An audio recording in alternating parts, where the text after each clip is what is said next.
The following podcast is part of the MindBodySpirit.fm podcast network. I had that dream again. My small business needs to hire, but I don't use LinkedIn, and I hire wrong. So then I'm doing IT, and when I go to plug the servers in, they become sentient, and they won't let us access our network unless we forward their chain emails and memes to more and more and more people, and then I wake up. Don't let hiring nightmares ruin your dreams. LinkedIn Jobs' new AI assistant finds and invites best fit candidates to apply so you can discover talent you may have missed. Post your job for free at linkedin.com/quality. Start hiring today with LinkedIn. Hi, I'm Lindsay, host of the Live Like Eden podcast. What do you do when your whole life flips upside down? Are you questioning everything, lost in chaos, or yearning for life's deeper meaning? I've been there, deep in the thick of it, unraveling my own awakening mess for over 20 years. Now I'm here to help you through yours. I share no-nonsense weekly wake-ups, cutting through the ego's illusions to wake you up to your own spiritual wisdom. No mountaintop list needed here, just practical tools, insights, and real-life experience to save you time. Plus, a much-needed laugh when we're all losing it. Let's dive into this fresh new episode.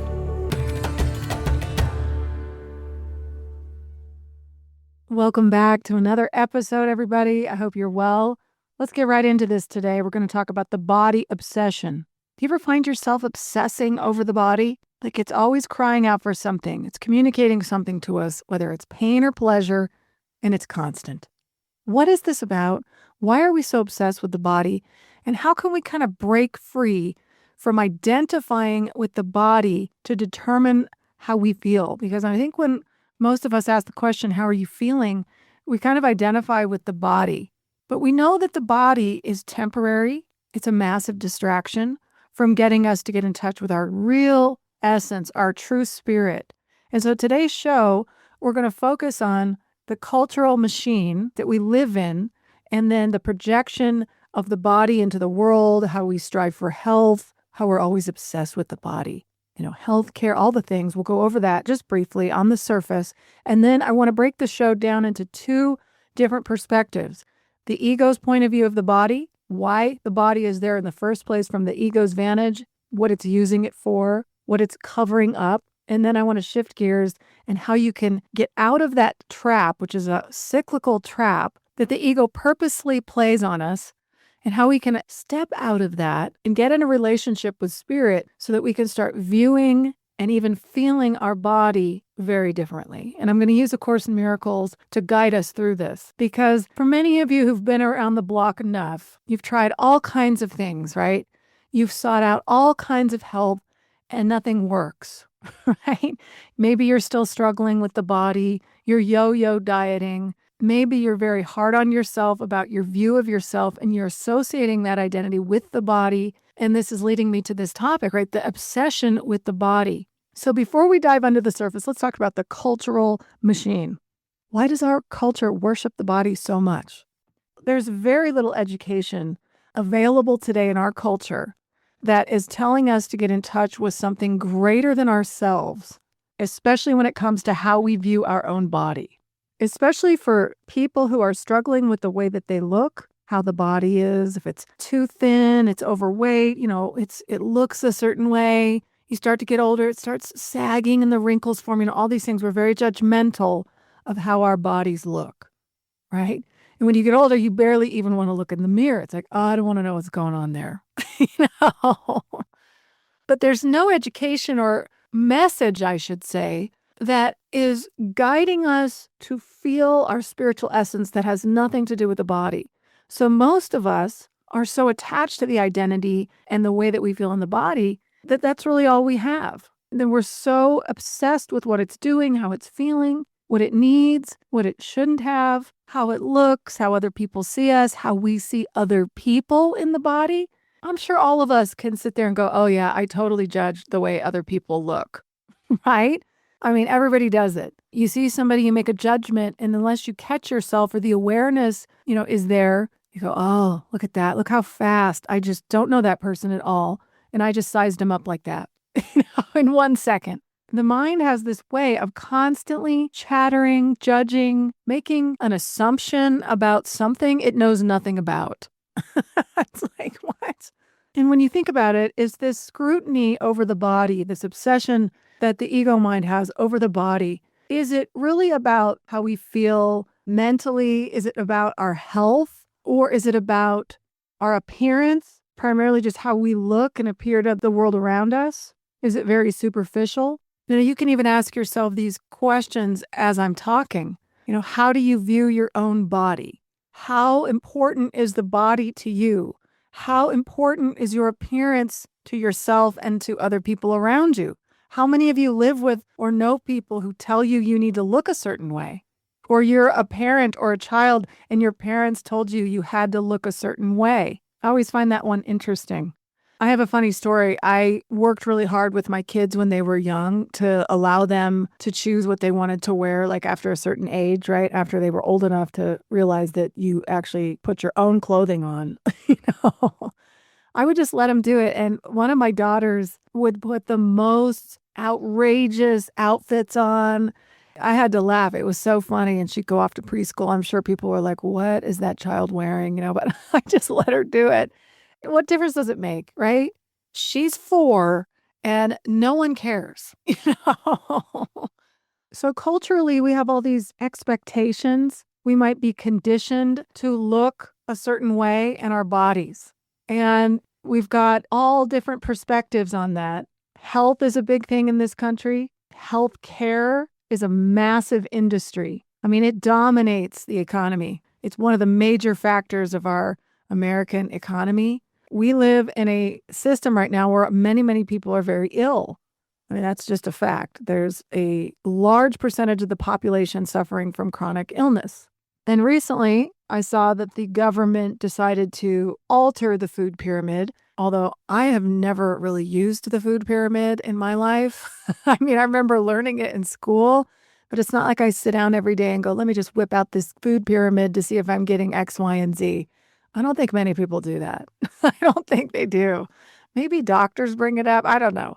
So they flipped the food pyramid a little bit and they put all of the animal products up equal to the fruits and vegetables, which I found kind of interesting.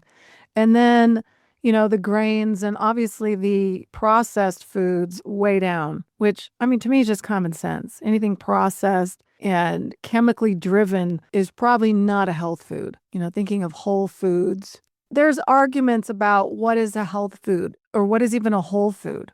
The extremists on, the plant side of things say that the only whole foods are fruits and vegetables. You got the people who eat meat and animal products will say that meat and dairy, those are all whole foods. Even though they go through a chemical process if you buy meat at the store. There's a whole system involved to do that. And then if you're not eating purely organic fruits and vegetables, right, there's a lot of chemicals going into that. There's chemicals really on all sides of this. So unless you're growing your own food, it's really hard to say you're eating like a pure, clean diet. It really doesn't exist in this world. There's toxicity all over the place. And obviously our bodies are fairly tolerant, right? Because you don't just drop dead instantly unless you actually eat poison. The body will sort of adapt. And I know for people who are very into all organic, nothing chemically can touch you, I will say this, that's a hard lifestyle to follow in this world. It really is. And then the question I ask is it a little rigid? Is it more of a mental rigidity than anything? Because there's people living to be all kinds of ages on all kinds of diets and all kinds of different chemicals went into their system,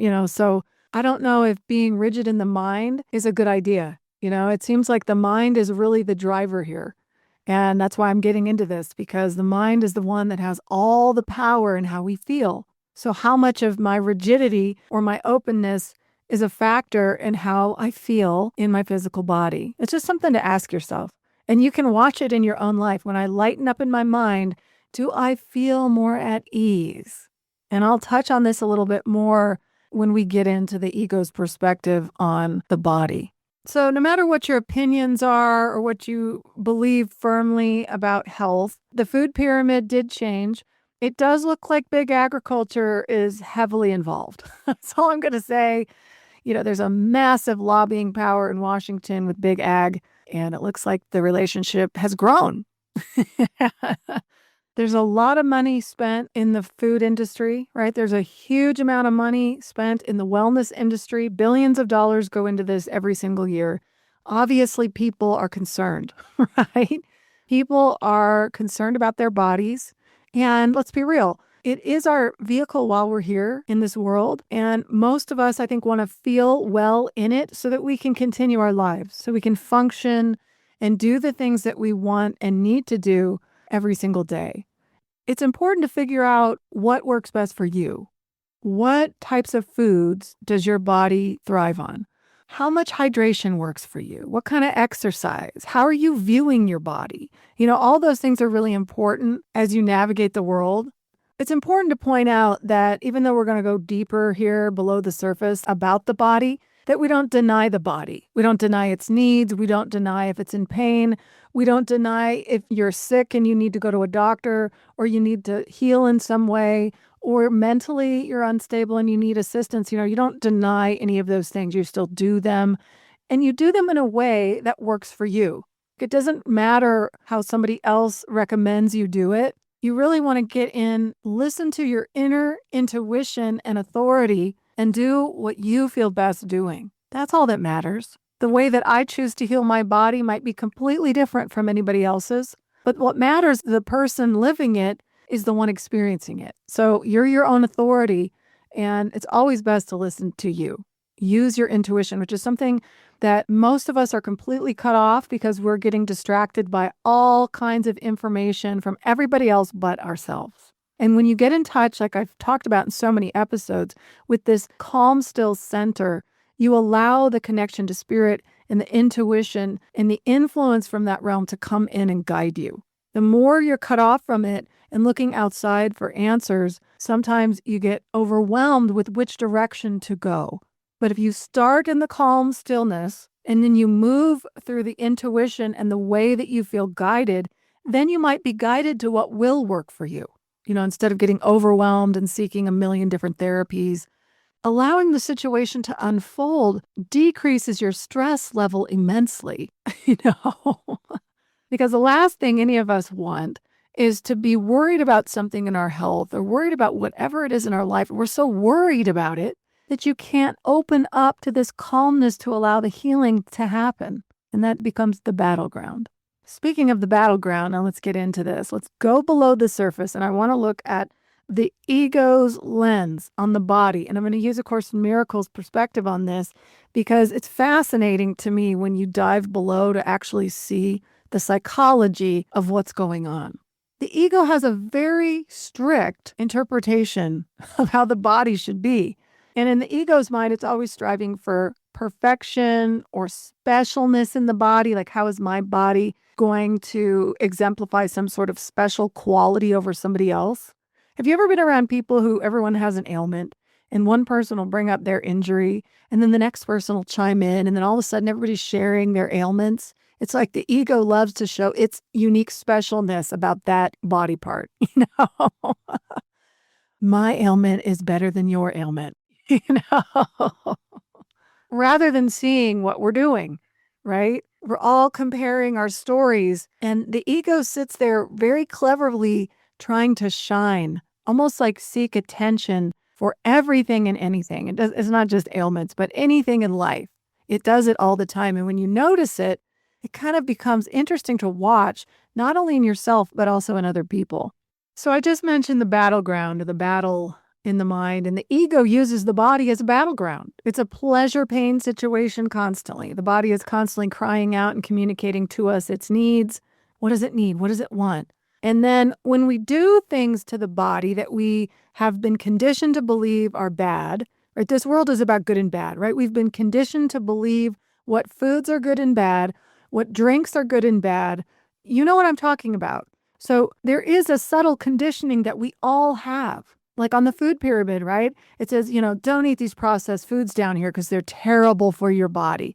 And because we collectively believe that, right, they are. Like, it's almost like we just created it and they are. From a cause and effect perspective, most people, when they eat them, eventually over time notice it, right? I mean, I'm not saying it happens to everybody, but like for myself, if I sat down and just ate constant chemically driven food, bags of chips, candy, anything you can think of, I'm going to feel it. I already know this about myself. It's not going to go well.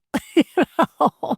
But we have this conditioning that the ego mind has set up, by the way, that if you do these things that are bad, your body will suffer.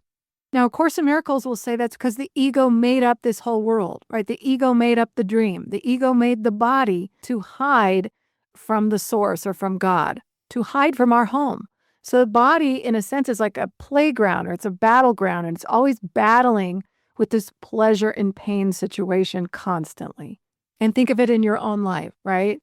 What things bring the body pleasure? Food, drink, sex, all these things that you can think of that bring the body pleasure. I mean, why do people do drugs all the time? Because they feel good. It makes them feel good probably in the body and the mind temporarily, right?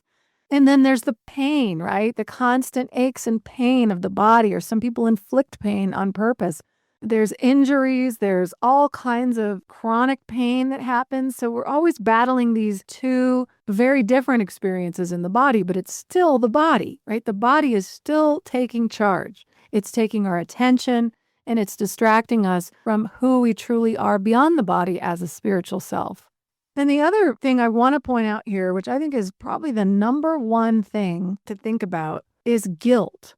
A Course in Miracles says the main problem underneath the surface, so deep into the psyche, is that we all suffer from tremendous guilt, having left the source, having left God or the fall from grace. You could look at it however you wish, but that there's a tremendous amount of guilt in the subconscious. So instead of dealing with that guilt initially and returning back to the source, the ego decides to create what? A world, a playground, a fragmented universe. And it's like the Big Bang went bang, and then look what was formed. Now, remember, this is the Course's take. And in that perspective, everybody's an individual special self, right? We all have our own individual special identities, and then there's the body. And the body is where we get distracted. So from that angle, the ego creates a body for us to stay distracted constantly to never discover home. I mean, it's very simple in theory, yet it's quite another thing in practice, isn't it? Because the guilt is sitting underneath. Therefore, it's projected out into what we do in everyday life. So let's say this. We've been conditioned to believe we need to eat a certain way, right? So if I decide one day I'm going to go out and have a really big meal out and I'm going to eat a bunch of grease, right? I'm just going to eat whatever I want. And I'm enjoying it while I'm eating it, but then I go back home and I'm noticing the body's not liking it so much, right? My stomach's kind of hurting and all this happens. But then what happens? Oh, I shouldn't have eaten that. Why did I do that? Now I feel terrible. And there's this guilt, right? I know everybody listening can relate to this. Oh, why did I eat that second scoop of ice cream?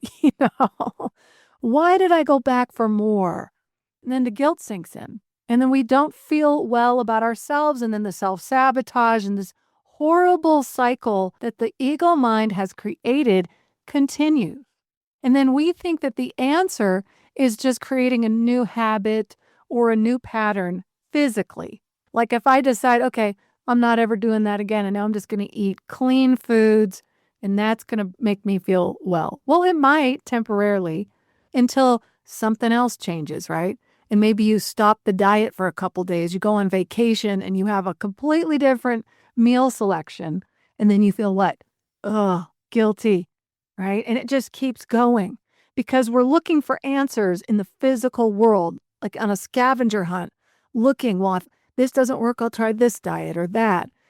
All those things that we keep doing are all outside of ourselves. They're all external to us. Now, it doesn't mean that doing those things won't make you feel better in your body. But is that the whole picture? Is the body really where we're looking to feel well? Or is there something else we're looking for? Because the ego is going to make us feel guilty over and over and over. And then we feel terrible about ourselves. It's like an endless game. And it's very purposeful because every time it happens, we take the bait over and over and over. And we're choosing the ego as our teacher. We're choosing to see life through that lens. This explains why the world has been around as long as it has, because the ego is very, very smart. I was recently listening to the late Kenneth Wapnick, who was the first Course in Miracles teacher and one of the best, in my humble opinion, to explain the Course in such a way that it sounds so simple. So I was recently listening to one of his old workshops, which was about the body, and it was about being overweight and overeating. And in this workshop, he was speaking to two women who were struggling with overeating and their weight and yo-yoing, and it was just a constant thing in their life. And I think that this applies to so many of us, right? We're constantly worried about the body and its weight and what it looks like. And we might go dieting for a time and then put the weight back on. I think we've all probably done that, where you take a few pounds off here or you take lots of pounds off and then you eat and eat and eat and you put more weight on and more weight on. And it's this back and forth process. And in that process, you just start feeling bad about yourself. The point of his workshop was that he was trying to get people to see it's because you're doing business with the ego when you're eating and you're very judgmental about what you're eating. And the whole point of the workshop was to show you that you could eat and live your life with spirit, lighten up about how you view your body, and disconnect from the identification with the body, and always feel peaceful with spirit, no matter what your body is doing. Now, that's a difficult thing to do, isn't it? Because the guilt that we feel is huge. I don't think any of us knows the enormity of that guilt that really is a reflection of the original split from the whole, or the split from God. And we're covering it up, and everything is stemming from that original guilt. So the ego cleverly uses the body to keep us suffocated, keep us in the prison cell. And we dig holes deeper and deeper and deeper, right? I like to think about it. We're all going deeper into the rabbit hole, but guess what? There is a way out of it. And there's a way through the other side. You don't want to come out the same side because you're still going to do business with the ego. So you want to go down the rabbit hole and realize that there's another exit. There's another way to view all of this. So for any of you listening who truly struggle with the obsession of the body and you're constantly working at it, and it's this back and forth battle in your mind, remember what's happening here. The ego wants you to do that. It wants you to latch a hold of that belief structure so solidly so that you don't see the way out. And it's very good at it. And Kenneth Wapnick has always said that the Course in Miracles is saying that the ego is foolproof, but it's not God-proof. And I think that's something to remember, that the ego is really masterful. It's got an excuse for everything, doesn't it? It has a roadblock to everything, but it's not God-proof.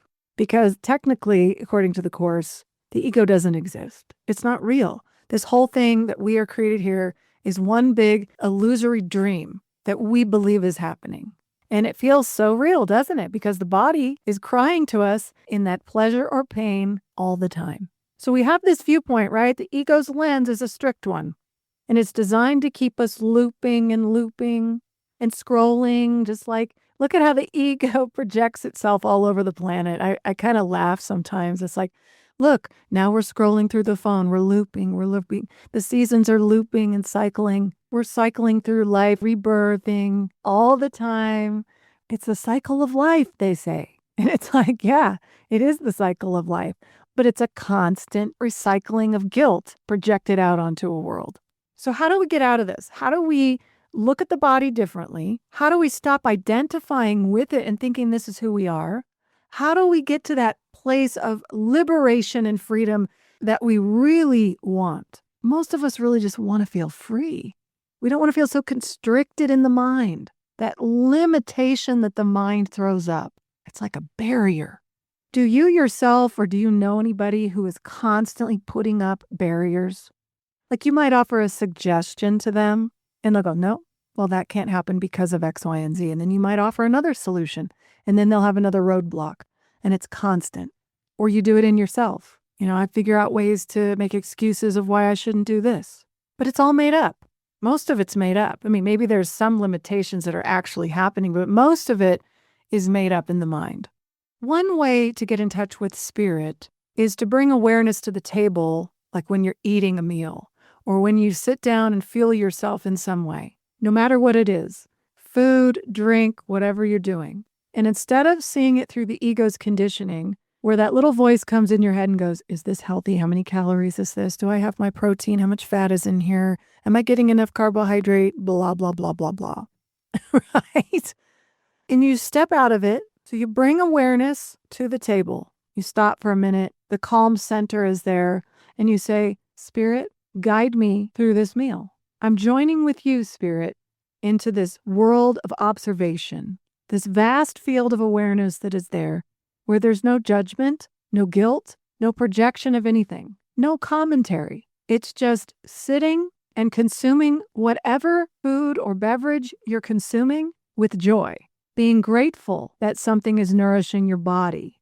So you practice this over and over. And as you do this in your life, you might notice that you stop the obsession with the body, that you actually like the connection to spirit so much that you're starting to disconnect from identifying with your physical body. This does not mean that you deny the body what it needs for survival, but you're doing it in a way where you're bringing your attention to spirit, that I'm going to sit and eat with spirit. I'm going to lighten my mood. I'm going to lift my vibration so that as I'm consuming whatever it is I'm consuming, I'm happy about it. I actually love what I'm eating. And when you hear the ego come in and go, that fried French fry is not good for you, you just smile at it. You go, oh, look at that. The ego has to come in, right? It has to come in and try to tell me that these are terrible for me. When you're in this connected state, then you start becoming aware of what my body actually needs. Am I actually hungry? Or is this my ego mind obsessing over food? When you get into that space, you can see, I'm not actually hungry right now. I don't need any more food. I'm fully nourished and I'm okay. And I'm actually always okay. When I'm connected to spirit, I'm always okay. Even if the body is freaking out or doing what it's doing, my connection is there. And I'm listening. Instead of being the dictator and controlling how you're seeing your body, you're now listening to something greater than yourself. And you start feeling it grow within you. And this expansion becomes so vast and so large that it starts to have more impact in your life than the domineering, aggressive ego mind. By building this foundation and realizing there's another way to live your life, and if you're really committed to it, like if you're really committed to feeling differently in your life and you're realizing that you've tried so many things out there in the world and nothing's really doing it. I've had temporary moments where I think I'm feeling well because my body was in great shape, but then that'll change eventually, right? Because everything in the world changes. You realize there's more. There's something deeper that all of us are craving, and it's this intense connection to truth, that nothing on the outside is ever going to satisfy any of us. Even if you think your body is perfect, you're going to find another way to say that it isn't. You'll find the tiniest flaw or the biggest flaw and focus on it.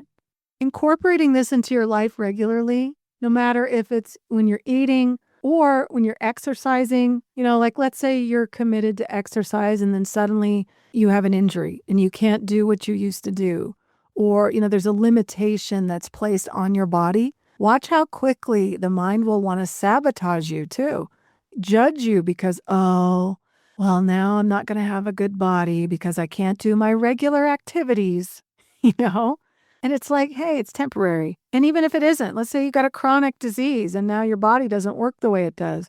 Are you living your life now with the ego who's going to judge you every single moment and glorify the guilt in your mind? Or can you realize there's a door open over there and you can see this whole thing differently? Spirit is that answer. That open doorway is your invitation. It's your invitation to freedom because you recognize that it's not really about my body. We all know the body is going to deteriorate. It just does.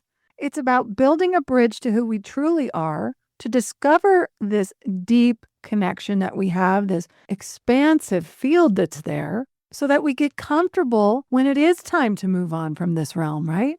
I mean, what's the point of never discovering our true essence here? What is the point if we're just in a body and then we die and we don't have that connection here, and we don't see it here, and we don't think we're going to come back and do it again because we're so programmed to attach to a body, it's like we want to keep doing it. And then from that perspective, which is very much the ego's perspective, you can see why there's reincarnation, the constant coming back, or the constant need to separate from the whole.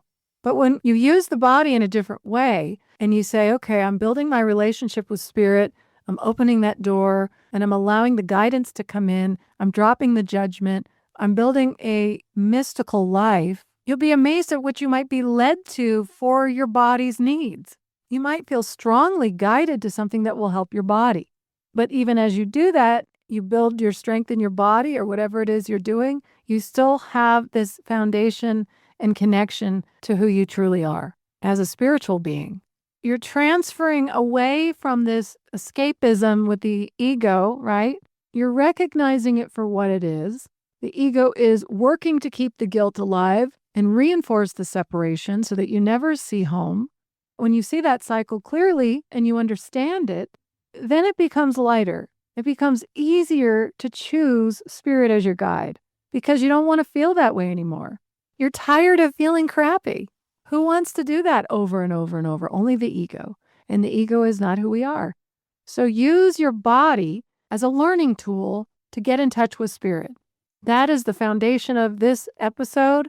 And it's really the foundation for anything you're doing in your life. You can use your own body as a tool. And then you can shift from allowing the ego to control your body to spirit using the body as an extension of love, as an extension of peace, as a reminder of home for everybody else around you. So don't think that the body can't be a vehicle for spirit to come in your life, because it absolutely can. So if you find in your life that you're over obsessing about your body, you're identifying with your body no matter what it's going through, that it's an invitation to spirit, especially if you're starting to get really in the dark about it. You're pulled into a depression or a darkness. You don't feel like anything's going to get any better. It's an invitation. Sometimes we have to go down into those places to realize there is an out. There is a way out. We've just been looking in the wrong direction. That's all. So the takeaways today from the show are simply that, one, you are not your body. The body is just a vehicle while you're here. Number two, that the ego uses it to cover up the guilt that we feel from the separation from God or the whole or source, wherever we came from. It's using that as a cover-up. And then it's projecting out all these distractions through the pain and pleasure symptoms constantly. And number three, when we realize none of that works anymore and we're tired of just satisfying pleasure and pain, that we're just trapped in a cycle, then we realize there's actually an invitation to another way to view life, another way to experience the body. Another way is to stop identifying with the body and identify with spirit. And when you connect there, by creating that calm, still center and that opening for stillness and peace, you allow the guidance to come in. You're creating the space within yourself. It's like a little sacred space within that you use to tap in and allow spirit to guide you. You're not in charge of what spirit's going to do, right? You're allowing yourself to be guided. It's like you have to step out of the way a little bit. You surrender to the natural flow of life that's there. And it's a beautiful thing when you step into it. So many of us are so resistant because we think we're going to lose everything. I'm going to lose everything in my life if I don't control it. But what if it leads you to the most amazing things in your life that you never saw coming? When you step into the flow with spirit, unbelievable things can happen. Synchronistic events start happening that would have never happened if you were resisting and controlling and nitpicking and judging and all the things that the ego is so good at. So see if you can start recognizing what you're doing, how you're judging yourself as a body, how quickly you are to feel guilty about what's happening, what you're doing with your body, and realizing that we don't have to view it that way. If spirit is really non-judgmental, it's there to try and wake us up, that all of this has just been conditioned. And we don't have to continue doing that. So I hope this helps you. I hope you have a great week. Test it out for yourself. See how it goes. See how frequently you jump and attack yourself. I mean, we all do it. And the other thing to remember is don't judge yourself when you start attacking. Just notice it for what it is. Oh, there it is. You don't judge it. It's like you just meet it where it is and you say, oh, there it is again. And be careful that you don't say, there I go again, because you are not the ego. If you start identifying with the ego, it'll pull you in again. So you say, there it is again. That sly little creature in my mind. That'll wrap up today's show. I hope you all have a great week, and I'll see you next time. That's it for today's show. Thanks so much for listening. If it resonated, please share, follow, and drop a review with your takeaways. It really means a lot. Visit my website at livelikeeden.com to subscribe for weekly reminders and blogs, or sign up for a free 30-minute consult to explore one-on-one guidance sessions if you're really struggling in Awakening's darkness. Take my Awakening quiz to get a personal podcast playlist that meets you exactly where you're at. See you next week for another deep dive.